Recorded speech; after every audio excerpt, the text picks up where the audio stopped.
जय हिंद दोस्तों। देखिए यहाँ पर दिया गया है कि किसी कंपनी के सभी कर्मचारियों की औसत मासिक आय 12,000 रुपया है, जबकि सभी पुरुष कर्मचारियों का औसत आय 15,000 रुपया है तथा महिला कर्मचारी का औसत आय 8,000 रुपया है। तो पुरुष तथा महिला कर्मचारी की संख्या का अनुपात क्या होगा। देखिए ये 12,000 दिया हुआ है टोटल कर्मचारी का, तो जब टोटल कर्मचारी का दिया रहे तो उसको बीच में लिख लेंगे।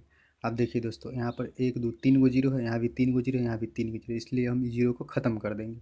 तो यहाँ पर लिखेंगे 12, ये जो टोटल कर्मचारी उसको बीच में लिख लेंगे। ठीक, पुरुष कर्मचारी का यहाँ पर लिख देंगे और महिला कर्मचारी का यहाँ पर लिख लेंगे। एलिगेशन मेथड से इसको बनाएंगे। अब देखिए 8 में से 12 गया तो यहाँ पे 4 बचेगा, और फिर देखिए 15 में से 12 गया तो 3, मतलब मेल से फीमेल का हो जाएगा अनुपात कितना। देखिए यहाँ पे मेल अनुपात फीमेल हो जाएगा 4:3 आंसर। अगला क्वेश्चन देखिए दोस्तों, अगला क्वेश्चन बोल रहा है कि दूध तथा पानी के 80 लीटर मिश्रण में 10% दूध है। मिश्रण में पानी के प्रतिशत को 80 बनाने के लिए कितने लीटर दूध मिलाना होगा। अब देखिए हम किसी एक से यहाँ पे जा सकते हैं। ये 80 लीटर मिश्रण है, इसमें 10% दूध है। अब बोलता है इसमें कितना दूध और मिला दिया जाए ताकि क्या हो, पानी का प्रतिशत 80 हो जाए। तो देखिए पहले से हमको क्या दिया हुआ है, दूध इसमें 10% है। कितने परसेंट है दूध, 10% है। अब इसमें बोलता है कितना और दूध मिला दिया जाए, तो जितना भी दूध होगा उसमें तो दूध अपने आप में 100% होगा, 100% होगा ही होगा। उसके बाद क्या बोल रहा है, बनाने के लिए इसमें कितना हो, 80% पानी हो जाए। तो जब पानी 80% हो जाएगा तो दूध कितना हो जाएगा, तो 20%।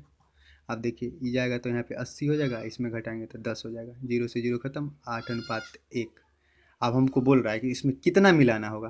तो ये तो टोटल एलिगेशन का हमको दे रहा है बात, जो टोटल एलिगेशन कितना है, तो टोटल एलिगेशन 8 यूनिट है, मतलब हो जाएगा 8। देखिए यहाँ पे 8 यूनिट का वैल्यू हो जाएगा 80। तो 10×8 = 80, एक यूनिट का वैल्यू कितना हो जाएगा, 10। अब हमको बोल रहा है कि कितना दूध मिलाना है, तो देखिए मिलाए कितना है, तो 1 यूनिट, तो यही 10 लीटर आंसर हो जाएगा। मतलब आंसर यही हो जाएगा 10 लीटर। अगला क्वेश्चन देखिए दोस्तों, बोल रहा है एक व्यापारी के पास 2200 केजी गेहूँ था।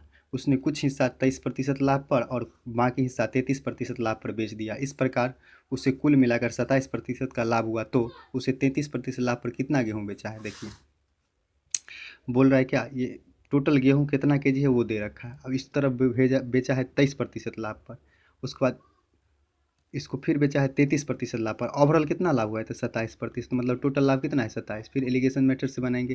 देखिए 27 है 3, 30, यहाँ पे 6 हो जाएगा, यहाँ पे हो जाएगा 4। अब देखिए यहाँ पे बोल रहा है टोटल कितना दे रखा है, तो टोटल दे रखा है 2200 दे रखा है। अब हमको बोल रहा है कि आज बताइए 33% लाभ पर कितना बेचा है। तो देखिए टोटल का वैल्यू 6 4 10, यानी 10 यूनिट का वैल्यू कितना दे रखा है, 10 यूनिट का वैल्यू दे रखा है 2200। तो हम एक यूनिट का निकालेंगे तो ये 10 नीचे आ जाएगा, और हमको बोल रहा है 33%। तो देखिए 33% पर तो इधर हो जाएगा, तो ये 4, ये जीरो से ये जीरो कट गया, 220 को 4 से गुना करेंगे तो 22×4 = 88, यानी 8 कुंटल 80 केजी बेचा है कितना, तो 33% लाभ पर। नेक्स्ट क्वेश्चन देखिए दोस्तों, अगला क्वेश्चन बोल रहा है, अगला क्वेश्चन में क्या बोल रहा है। देखिए दो व्यक्ति के आय का अनुपात 3:4 है और उनके व्यय का अनुपात 2:3 है। यदि इनमें से प्रत्येक 6,000 रुपये का बचत करता है तो दोनों के आय का अनुपात क्या है। मतलब यहाँ पे दो व्यक्ति हैं जिसके आय का अनुपात कितना दे रखा है, 3:4 दे रखा है। ठीक, और इसके व्यय का अनुपात कितना दे रखा है, तो 2:3 दे रखा है। अब दोनों बचाता कितना है, तो 6,000, तो यहाँ पे लिख लेंगे 6,000 अनुपात 6,000। अब देखिए इसमें बस गुना करने का खेल होता है। देखिए 3 तिया 9 और 4 दूनी 8। अब देखिए 3 तिया 9 और 4 दूनी 8, तो 9 में से 8 जाएगा तो 1 बचेगा, यानी 1 यूनिट बराबर। यहाँ देखिए अब 6 दूनी 12 और 6 त्रिक 18, यानी इधर हो जाएगा 12,000, इधर हो जाएगा 18,000, फिर 18,000 में से 12,000 जाएगा तो 6,000 बचेगा। मतलब 1 यूनिट का वैल्यू कितना हो जाएगा, 6,000। हमको क्या बोल रहा है, दोनों का आय क्रमशः क्या है। तो देखिए 1 यूनिट का वैल्यू कितना आया है, 6,000 आया है।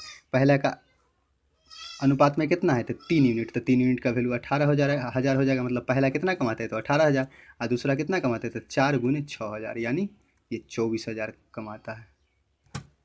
अगला क्वेश्चन देखिए दोस्तों, अगला क्वेश्चन बोल रहा है, अगला क्वेश्चन बोल रहा है दो व्यक्ति की आयु का अनुपात 5:6 है।